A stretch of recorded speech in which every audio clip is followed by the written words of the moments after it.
Hello everyone, welcome to ज्ञान IQ। आप सभी का बहुत बहुत स्वागत है ज्ञान IQ पर। और आज का जो टॉपिक है वो रहेगा फाउंडेशन लिटरेसी। इससे पहले फाउंडेशनल न्यूमरेसी पर जो है क्वेश्चन सीरीज 10 नंबर के जो बहुत इंपॉर्टेंट क्वेश्चन है हमने कराए थे आपको एक्सप्लेनेशन के साथ। और अब हम करेंगे फाउंडेशनल लिटरेसी पर 10 क्वेश्चन। तो अगेन वही, आप जल्दी से जल्दी क्वेश्चन को साथ साथ आंसर करने की कोशिश करें ताकि आपकी जो प्रैक्टिस है आपका रिविजन हो पाए। और मैं अगेन बोलूंगी कि निपुण भारत की एक PDF है जो आप डाउनलोड कर सकते हैं या फिर मेरे टेलीग्राम चैनल पर भी आपको मिल जाएगी।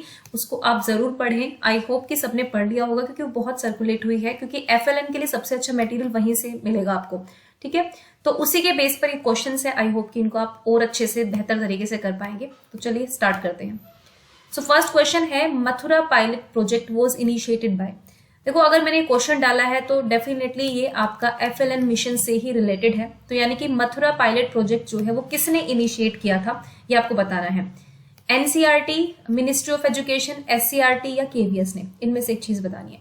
देखो, मथुरा पायलट प्रोजेक्ट जो है वो 2007 में स्टार्ट किया गया था और बेसिकली जो हमारी अर्ली लिटरेसी स्किल्स होती हैं उसको डेवलप करने के लिए, ठीक है, जो मतलब एक्चुअल में बच्चे को लिटरेसी आने से पहले जो उसकी स्किल्स होती है उनको डेवलप करने के लिए प्रोजेक्ट जो है वो चलाया गया था। तो देखिए, इसका जो सही आंसर होगा वो होगा ऑप्शन नंबर A, NCERT के द्वारा ये चलाया गया था। अगर आप PDF आपने अच्छे से पढ़ी है निपुण भारत की तो आपको ये क्वेश्चन जरूर आता होगा। तो मथुरा पायलट प्रोजेक्ट जो है वो 2007 में शुरू हुआ था और NCERT के द्वारा वो इनिशिएट किया गया था। नेक्स्ट क्वेश्चन है, it is understood that by the age of dash, मतलब कितने साल की एज तक ये माना जाता है कि चिल्ड्रन जो है वो साउंड सिस्टम को, ग्रामर को, कम्युनिकेटिव कॉम्पिटेंस को और अपनी होम लैंग्वेज में जो है वो एक्वायर कर लेते हैं। मतलब एक प्रॉपर साइज की वोकैबुलरी भी उनकी हो जाती है। ठीक है, उनको साउंड सिस्टम समझ में आ जाता है, उनको व्याकरण समझ में आती है और कम्युनिकेटिव कॉम्पिटेंस उनको समझ में आ जाता है। तो ये आपको बताना है बेसिकली किस एज तक। तो देखो, यहाँ पे जो है एज में वेरिएशन मिल सकता है, लेकिन जो निपुण भारत का डॉक्यूमेंट है उसमें इसकी प्रॉपर एक एज दी गई है। तो क्वेश्चन बिल्कुल आ सकता है कि कितने एज तक ये होता है। तो आपको बताना है कि 4 साल तक, 5 साल तक, 6 साल तक या फिर आपका 7 ईयर्स तक। तो बताइए चलिए इसका आंसर क्या होगा।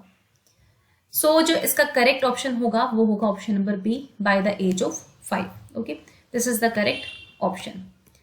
नेक्स्ट है द बैलेंस्ड लिटरेसी अप्रोच। एक अप्रोच की बात गई है यहाँ पे, बैलेंस्ड लिटरेसी अप्रोच। ठीक है, अगर बैलेंस्ड का मतलब क्या होता है, नाप तोल के बिल्कुल बराबर सी करके ना। लिटरेसी अप्रोच जो है वो किस चीज को बैलेंस करने की बात करती है कि क्या क्या चीजें जो है बैलेंस में होनी चाहिए। तो इस अप्रोच के बारे में देखते हैं कि क्या पढ़ाया गया है, what is taught, how it is taught, किस तरह से पढ़ाया गया है, किसके साथ पढ़ाया गया है और इसको किस तरह से असेस किया गया है। तो इनमें से कौन सी चीज जो है, इनमें से ऑब्वियसली कॉम्बिनेशन ऑफ फैक्टर से जो यहाँ पे इन्वॉल्व है। तो आपको ये बताना है कि बैलेंसिंग अप्रोच में किन चीजों की बात की गई है, किन चीजों को बैलेंस करने की बात की गई है। क्या इन चारों को, क्या केवल फर्स्ट और सेकंड को बैलेंस करने की बात की गई है, क्या फर्स्ट सेकंड थर्ड को बैलेंस करने की बात की गई है, क्या इन सभी को बैलेंस करने की बात गई है, या फिर क्या फर्स्ट सेकंड और फोर्थ को बैलेंस करने की बात की गई है। तो चलिए बताइए इसका सही ऑप्शन जो है वो क्या होगा। सो जो इसका सही या फिर करेक्ट ऑप्शन जो होगा वो होगा ऑप्शन नंबर B। यहाँ पर 3 चीजों के बैलेंस करने की बात करी है बैलेंस लिटरेसी अप्रोच में। क्या पढ़ाया गया है, कैसे पढ़ाया गया है और किसके साथ पढ़ाया गया है। ठीक है, इसको एक बार देख लेते हैं। देखिए, यहाँ पर दिया गया है बैलेंस्ड अप्रोच, अगेन उस डॉक्यूमेंट में है, the balanced approach is where teachers follow what is appropriate for their classroom, where every child learns in joyful and stress free manner by taking the best of multiple approaches. ठीक है, क्या उनकी child के लिए best होगा, इसको एक पूरा बैलेंस करके किस तरह से पढ़ाया जाना चाहिए, क्या करना चाहिए उसको मानते हुए। ठीक है, अब देखो इसमें जो मैंने क्वेश्चन उठाया था वो बेसिकली कैसे उठाया था, जैसे यहाँ पे लिखा हुआ है कि the balanced literacy approach advocates balancing what is taught, how it is taught and with what it is taught. तो ये 3 चीजों की इन्होंने बात की थी। अगेन ये क्वेश्चन मैंने उठाया और इसमें और कुछ भी वो इंक्लूड कर सकते हैं अगर आप पूरा पैराग्राफ पढ़ेंगे, बट यस आपको पढ़ना थोड़ा सा पड़ेगा। मैंने कुछ इंपॉर्टेंट हाईलाइटेड चीजों को यहाँ पर क्वेश्चन में इंक्लूड किया है। तो अगेन अगर आप देखेंगे तो इसका ऑप्शन जो है वो होगा ऑप्शन नंबर आपका B। ठीक है, तो आई होप कि अभी आपको क्लियर हो गया होगा। अगर आपको ज्यादा इसके बारे में पढ़ना है तो आपको वहां से पढ़ना पड़ेगा। The process of developing skills in writing, यहाँ पे राइटिंग की बात हो रही है, during the early foundational learning period. ठीक है, आर एज फॉलोज, मतलब जब आप जो प्रोसेस ऑफ राइटिंग है वो किस तरह से आगे बढ़ता है ये आपको बताना है कि किस तरह से वो आगे बढ़ेगा। तो ये एक सीक्वेंस ही है ऑब्वियसली, यहाँ पे एक सीक्वेंस के हिसाब से आपको जो है ये बताना है। अगर इससे पहले एक बात कर लेते हैं एक टर्म की जिसको हम कहते हैं इमरजेंट लिटरेसी। ठीक है, तो इसके अंदर दो चीजें आती हैं, एक तो इमरजेंट आती है आपकी रीडिंग और सेकंड आती है आपकी इमरजेंट राइटिंग, जिसका जिक्र यहाँ पे किया गया है।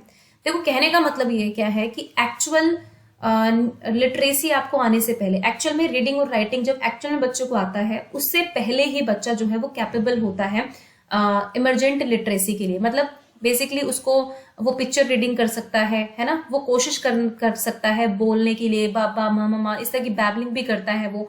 ठीक है, साथ ही साथ जो है वो स्क्रिबलिंग भी करता है, जो उसकी ड्राइंग होती है इस तरह से जो शुरू में बच्चे की, फिर ड्राइंग जो उसकी बहुत ही अर्ली स्टेज की जो बच्चे की ड्राइंग होती है, लिखने से पहले जो ड्राइंग करता है, वो भी एक वे ऑफ एक्सप्रेशन है जिसको हम राइटिंग, इमरजेंट राइटिंग का एक पार्ट मानते हैं। तो यानी कि एक्चुअल में लिटरेसी आने से पहले बच्चा जो लगातार जन्म से कोशिश करता रहता है उसको हम इमरजेंट लिटरेसी बोलते हैं। यानी कि हम ये नहीं कहते कि हम एक्चुअल में फॉर्मल में जब सिखाते हैं तभी उसको आता है, बट कि उससे पहले से ही वो उस चीज की स्टार्ट कर देता है। ठीक है, तो अभी डेवलपिंग राइटिंग की बात हो रही है फाउंडेशन लर्निंग पीरियड में, तो हम कैसे उसकी राइटिंग जो है वो डेवलप होती है ये आपको बताना है। तो आपके सामने ऑप्शन है emergent writing, writing compositions, reading and writing association और कन्वेंशनल राइटिंग। ठीक है, अब देखो इन टर्म्स की अगर आपको नॉलेज नहीं है तो आप ये क्वेश्चन डेफिनेटली नहीं कर पाएंगे, लेकिन अगर आपको इन टर्म्स की नॉलेज है तो आप बिल्कुल डेफिनेटली इस क्वेश्चन को कर पाएंगे। तो मैं इसका करेक्ट सीक्वेंस बता देती हूँ। सबसे पहले आएगा इमरजेंट राइटिंग। मैंने अभी बताया ना, एक्चुअल में राइटिंग करने से पहले उसके अंदर इमरजेंट राइटिंग तो डेवलप हो ही जाती है, स्क्रिबलिंग कर लेता है, हल्की फुल्की ड्राइंग कर लेता है, आड़ी तिरछी जैसे भी होती है। उसके बाद आएगा यहाँ पे सेकंड नंबर पे कन्वेंशनल। जब ये कर लेता है बच्चा, उसके बाद वो अगली स्टेज पे आता है जहां वो थोड़े बहुत रूल्स रेगुलेशन, ग्रामर और एक तरह से सीक्वेंस में बोलना या लिखना सीखता है। ठीक है, इसमें ग्रामर भी आ जाती है, आपके रूल्स एंड रेगुलेशंस आ जाते हैं। उसके बाद जो है आएगा ऑप्शन नंबर 2 राइटिंग कंपोजिशंस। उसके बाद वो कंपोजिशन एक्चुअल में जो राइटिंग करनी होती है उसको करता है। उसके बाद जो रीडिंग और राइटिंग एसोसिएशन, यानी कि जो बच्चा राइट कर रहा है, जो उसको लिख रहा है, वो उसको पढ़ने के काबिल भी हो, उसका मीनिंग मेकिंग भी बना पाए, प्लस वो उसको पढ़ भी पाए अपनी ही राइटिंग को, तो वो एसोसिएशन उसको करनी आनी चाहिए। तो जो करेक्ट सीक्वेंस होगा वो फर्स्ट, फोर्थ, सेकेंड और थर्ड, ये इसका करेक्ट सीक्वेंस होगा। आप इसको निपुण भारत के उसमें भी देख सकते हैं। ओके, नेक्स्ट है instruction should be postpone until child naturally possesses some prerequisite skills. मतलब इंस्ट्रक्शंस तब तक नहीं देनी चाहिए जब तक बच्चा एक सर्टेन एज तक या स्किल्स एक्वायर ना कर ले। ठीक है, ये कौन सा व्यू है? बेसिकली लिटरेसी के कुछ व्यूज हैं, कुछ ऐसे मत हैं जो बताते हैं कि लिटरेसी किस तरह से करवानी है, किस तरह से सिखानी चाहिए बच्चे को, किस तरह से वो ग्रैस्प करे उस चीज को। तो ये जो पर्टिकुलर व्यू की बात हो रही है, ये कहते हैं, इसको मानने वाले लोग ये कहते हैं कि बच्चे को जो है इंस्ट्रक्शन तब तक आपको नहीं देनी है जब तक कि वो एक्चुअल एक स्टेज तक पहुंच जाए। बेसिकली इनके अकॉर्डिंग 6.5 साल तक का जब तक ना हो जाए, 6.5-7 साल तक का बच्चा ना हो पाए, आप एक्चुअल में उसको लिटरेसी वगैरह मत सिखाओ। ठीक है, ये कहने का इनका मतलब है। तो कौन सा ये व्यू है ये देखते हैं, experience view, maturation view, cognitive view या फिर इमिटेशन व्यू। ठीक है, ये 4 आपके सामने ऑप्शन है। तो भाई इसका जो करेक्ट ऑप्शन देखो, यहां से बच्चा कह क्या रहा है। अगर आप कॉग्निटिव पियाजे को याद करेंगे, जब वो मैचुरेशन की बात करते थे, बच्चा कॉग्निटिवली रेडी हो, इस तरह की कुछ बात की है मैचुरेशन व्यू ने। ये कहते हैं बच्चा जब तक इतना मैच्योर ना हो जाए कि वो खुद अपने आप से जो है वो प्रोसेस पूरे ना कर ले जो उसको पहले चाहिए, तब तक आप उसको इंस्ट्रक्शंस मत दो, उसको कुछ मत सिखाओ बेसिकली, है ना, उसको अपने आप सीखने दो इस स्टेज तक। बेसिकली इनके अकॉर्डिंग जो है 6.5 ईयर्स एक आइडियल एज इन्होंने मानी है, जब तक बच्चे को जो है वो आप नेचुरली सीखने दो जो वो सीखना चाहता है। फॉर्मल इंस्ट्रक्शंस उनको या फिर टीचिंग उनकी नहीं करनी चाहिए जब हम अर्ली लिटरेसी की बात यहाँ पर कर रहे होते हैं। तो ऑप्शन बी जो है इसका करेक्ट ऑप्शन होगा। जबकि एक्सपीरियंस व्यू, ये 2 व्यू है मेन। ठीक है, अब इनको हालांकि रिजेक्ट कर दिया गया है दोनों व्यूज को, लेकिन क्योंकि इन दोनों में कुछ ना कुछ कमियां हैं।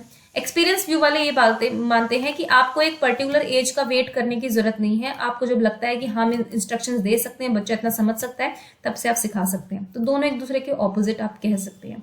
ओके, तो इसका क्वेश्चन का आंसर होगा ऑप्शन नंबर बी। नेक्स्ट है which of the following factors या factors make reading meaningful activity. इनमें से कौन से फैक्टर्स हैं, या एक है या 2 है या सारे हैं, जो रीडिंग को एक मीनिंगफुल एक्टिविटी बनाते हैं।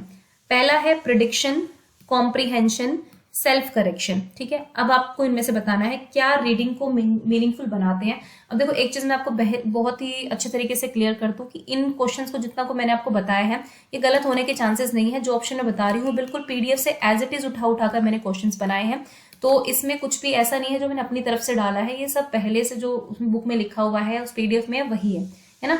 तो क्वेश्चंस पे डाउट मत करना कि ये गलत है वो गलत है, जो बता रही हूँ वो समझ लो सही है बिल्कुल। तो चलिए, तो भाई बताइए, देखो भाई प्रिडिक्शन तो बहुत इंपॉर्टेंट चीज है, प्रिडिक्शन करना बहुत जरूरी है रीडिंग में, एंटिसिपेट करना। ये तो आपको जब आपने खुद डाइट या बीएड की होगी तो वहां आपने सीखा होगा कि प्रिडिक्शन होती है, राइटिंग में भी प्रिडिक्शन होती है, रीडिंग में भी हम प्रिडिक्ट करते हैं कि अब अगला सेंटेंस जो है हमें कुछ ना भी समझ में आए तो हम प्रिडिक्ट करके भी भूल जाते हैं, ठीक है। मान लीजिए पूरी लाइन में एक चीज मिसिंग हो तो हम अपने आप उस गैप को भर लेते हैं, हम प्रिडिक्ट कर पाते हैं उस चीज को। फिर कॉम्प्रीहेंशन, रीडिंग के साथ जो है कॉम्प्रीहेंशन चलता है। अगर हम पढ़ रहे हैं माई नेम इज दिस और हमें ये नहीं पता कि उसका मतलब क्या है तो वो रीडिंग नहीं होती है। उसके बाद सेल्फ करेक्शन, यानी कि बच्चों को खुद से करेक्ट करने का मौका दे, बार बार आप उसको खुद से करेक्ट मत करें, तभी वो रीडिंग जो है उसके लिए मीनिंगफुल साबित होगी। तो यानी कि ये तीनों ही फैक्टर यहाँ पर इंपॉर्टेंट होते हैं, तो फर्स्ट सेकंड थर्ड जो है वो तीनों ही बिल्कुल यहाँ पर ठीक होंगे। ओके, नेक्स्ट है question number 7, dash involves deciphering written words based on understanding the relationship between symbols and their sounds, है ना। तो बताइए इसका मतलब क्या होगा, emergent writing, decoding, conventional writing, या इनमें से कोई भी नहीं होगा। डेसिफर करना, समझना उस चीज को, रिटन वर्ड्स को, किसकी अंडरस्टैंडिंग पर, सिंबल्स और उनके साउंड्स की अंडरस्टैंडिंग के बेस पर, उनके रिलेशनशिप के आधार पर। इस प्रोसेस को पर्टिकुलरली हम बोलते क्या है उसके बारे में पूछा गया है, ये उस प्रोसेस की डेफिनेशन आप कह सकते हैं। ओके, तो देखो इमर्जेंट राइटिंग तो होगा नहीं, यहाँ पे साउंड सिस्टम सिंबल्स की बात हो रही है, कन्वेंशनल राइटिंग भी नहीं होगा। अब डिकोडिंग होगा या फिर नन ऑफ द अबव होगा ये बताना है। तो ऑप्शन जो है वो ऑप्शन नंबर होगा बी। देखो डिकोडिंग बहुत इंपॉर्टेंट है, अगर इलिटरेसी की बात कर रहे हो, रीडिंग की बात कर रहे हो तो डिकोड करना बहुत ज्यादा जरूरी है ना। रिलेशनशिप को समझना, साउंड्स में उसके सिंबल्स में रिलेशनशिप को समझना, फिर उसको डिकोड करना ताकि आप उसको प्रॉपर बोल पाए, ठीक है, रिटन वर्ड्स में लिखना, ये सब इंपॉर्टेंट होता है। तो यहाँ पे आएगा आपका ऑप्शन नंबर बी, डिकोडिंग। तो इसकी डेफिनेशन आपको जरूर याद रखनी है। उसके बाद है grade 3 is an important learning stage for children as it signifies shift from. अब ग्रेड 3 जो है यानी कि क्लास 3 जो है वो बहुत इंपॉर्टेंट लर्निंग स्टेज है बच्चों के लिए, क्योंकि ये एक सिग्निफाई करती है, एक शिफ्ट करती है, मतलब कहाँ से कहाँ बदलाव होता है उस बदलाव को दर्शाती है। लर्न टू रीड, ठीक है, लर्न टू रीड से read to learn, read to learn से learn to read, read to write से write to read, learn to write से राइट टू लर्न। देखो बहुत कंफ्यूजिंग है, बहुत कंफ्यूजिंग है ये ना, ध्यान से सोचना है इसको कि इसमें क्या आ सकता है। तो देखो learn to read to learn कहने का मतलब क्या है, लर्न टू रीड से रीड टू लर्न, ठीक है, पढ़ो ताकि आप समझ सको चीजों को, लर्न कर सको, है ना। देखो इसका क्लियर कट आपको ऑप्शन बताती हूँ, ज्यादा कंफ्यूज नहीं होना। Option number A is the correct option, ठीक है। रीड टू लर्न से लर्न टू रीड नहीं होगा, ये गलत हो जाएगा। राइटिंग का यहाँ पे नहीं पूछा गया, बेसिकली यहाँ पे रीडिंग की बात चल रही है। Learn to read to learn पे हमें जाना है, ये शिफ्ट है मेजर, थर्ड से जब हम जाते हैं हमें सीखना नहीं है, मतलब हमें पढ़ के अब लर्न करनी है चीजों को, ठीक है, वो है समझ बनानी है अपनी एक। उसके बाद है literacy learning is, literacy learning जो है वो क्या है, एक कॉम्प्लेक्स डेवलपमेंटल प्रोसेस है, एक कॉग्निटिव डेवलपमेंटल प्रोसेस है, एक कॉम्प्लेक्स साइकोलॉजिकल प्रोसेस है, या फिर कॉम्प्लेक्स मेंटल प्रोसेस है। चलिए बताइए, वैसे भी डायरेक्ट डेफिनेशन से उठाई हुई चीजें हैं तो इसमें आपको बताना है कि क्या होगा ये, ठीक है। सो देखो लिटरेसी की जहां तक बात करते हैं तो वो एक डेफिनेटली एक डेवलपमेंटल प्रोसेस है, डेवलपमेंट का एक पार्ट है, धीरे धीरे उसमें डेवलप होता है, ग्रेजुअल डेवलपमेंट होता है। तो साइकोलॉजिकल और मेंटल यहाँ पर नहीं होगा। कॉग्निटिव है, कॉम्प्लेक्स है, तो यहाँ पर आप क्लियर कट इसका आंसर लगाएंगे। एक कॉम्प्लेक्स, एक बहुत ही कॉम्प्लेक्स डेवलपमेंटल प्रोसेस है जिसमें बहुत सारी चीजें होती हैं, उलझी हुई होती हैं, जिनको ग्रेजुअली हमें बच्चों को एक से दूसरे पर लेके जाना पड़ता है। जैसे LSRW की हम बात करते हैं, listening, speaking, reading, writing. Writing अपने आप में बहुत कॉम्प्लेक्स हो जाता है ना, रीडिंग भी अपने आप में कॉम्प्लेक्स है, लिसनिंग उतना कॉम्प्लेक्स नहीं होता बट धीरे धीरे कॉम्प्लेक्स की तरफ बढ़ता है। तो एक कॉम्प्लेक्स डेवलपमेंटल प्रोसेस है लिटरेसी की, अगर हम बात करें तो साक्षरता की।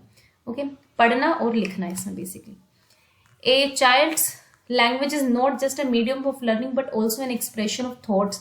एक बच्चे की लैंग्वेज जो है जस्ट एक मीडियम ऑफ लर्निंग नहीं होती है बट एक एक्सप्रेशन होता है उसके विचारों का, डैश का और इनोवेशन का। तो बताइए क्या होता है, मोटिवेशन, क्रिएटिविटी, स्किल्स या फिर डेवलपमेंट। फटाफट से आंसर कीजिए, इंटरेस्टिंग क्वेश्चन है, आई होप कि आप लोग अच्छे से इसको आंसर कर पाएंगे। सो बेसिकली एक चाइल्ड की लैंग्वेज जो है is not just a medium of learning, उसकी जो भाषा है वो केवल उसके लर्निंग का साधन नहीं है बल्कि उसके थॉट्स को एक्सप्रेस करने का, उसकी क्रिएटिविटी को एक्सप्रेस करने का और उसके इनोवेशन को एक्सप्रेस करने का भी एक तरीका है। तो ऑप्शन नंबर बी यहाँ पे बिल्कुल करेक्ट होगा। ठीक है, अब ये आपके 10 क्वेश्चन थे। 10 में से आप कितना स्कोर कर पाए निपुण भारत का पूरा पीडीएफ पढ़ने के बाद आपका क्या रिवीजन में हाल है, तो ये आप मुझे कमेंट सेक्शन में लिख सकते हैं। एंड अगेन अगले दिन फिर आएंगे आपको इसी तरह के 10 क्वेश्चन। देखो अब टॉपिक थोड़ा चेंज करूंगी, एफएलएन मिशन के बारे में, बाकी वो बाल वाटिका कितने से कितने साल तक की है, ये सारे छोटे छोटे फैक्ट्स हैं जो आप लर्न कर लेना इनको अच्छे से, है ना। एनईपी में भी आपको क्लियर कट दिए गए हैं। तो अब एक और टॉपिक के साथ 10 क्वेश्चन के साथ हम स्टार्ट करेंगे। ठीक है, ओके, चलिए, थैंक यू फॉर वॉचिंग ज्ञान IQ।